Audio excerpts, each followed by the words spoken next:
Hey, welcome to the Explainer. Today, we're diving into a game that takes everything you know about chess and blows it up into a truly epic three-dimensional war.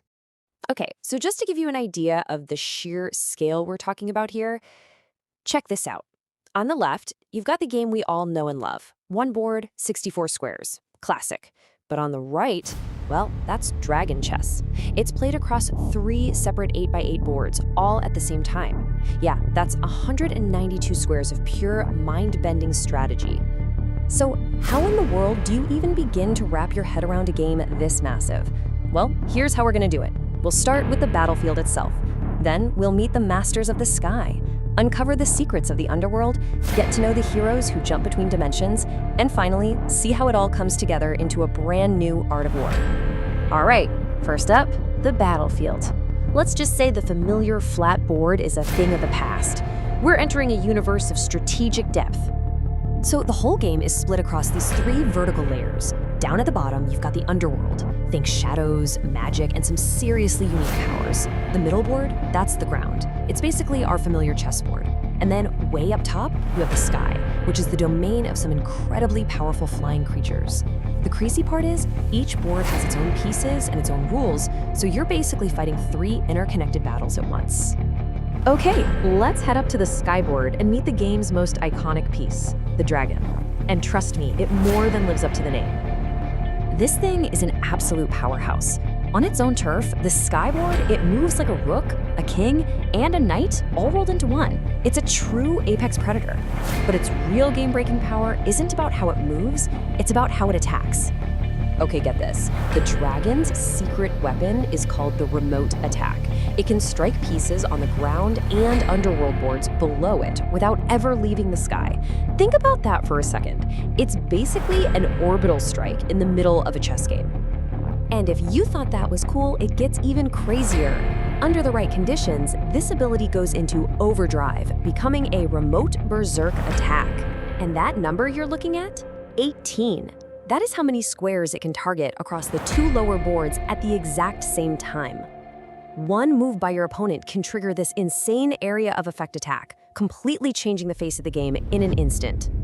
And the threat just keeps evolving. See, dragons aren't static.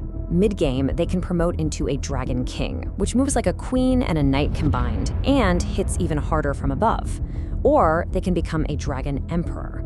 This one can actually lay dragon eggs deep in enemy territory that hatch into new pieces. And oh yeah, it also becomes completely immune to the crazy magic we're about to talk about. All right, let's head down to the lowest level, the underworld. This is a realm where tactical magic completely rewrites the rules of the game. You know, even the pawns are totally different depending on the realm. Up in the sky, the sylph is super agile, trying to promote into a dragon. But down here in the underworld, the dwarf is much more sturdy and promotes into powerful magical creatures. It really shows you how each realm has its own unique thematic army.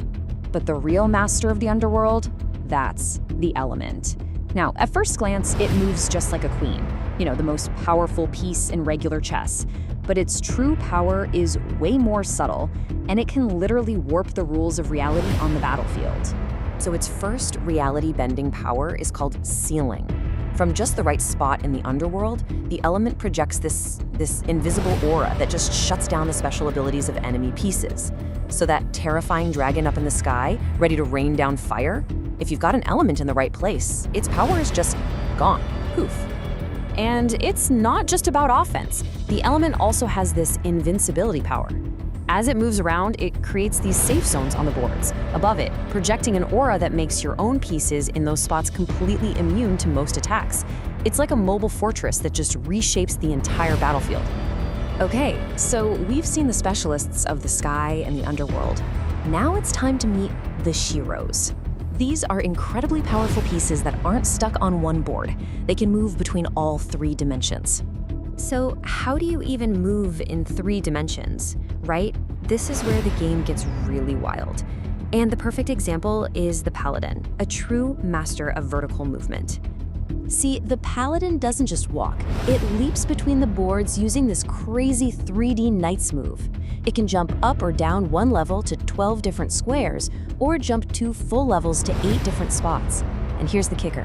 It leaps over everything in its path. It can just appear out of nowhere from anywhere, making it the ultimate dimensional assassin. And the other heroes are just as mind-bending. The Queen, for example, has this built-in dimensional defense that permanently protects her from attacks coming from other boards. She's a rock. And the Monk?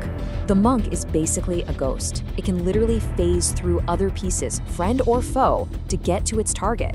I mean, how do you defend against that? So, let's recap. What happens when you mash all of this together?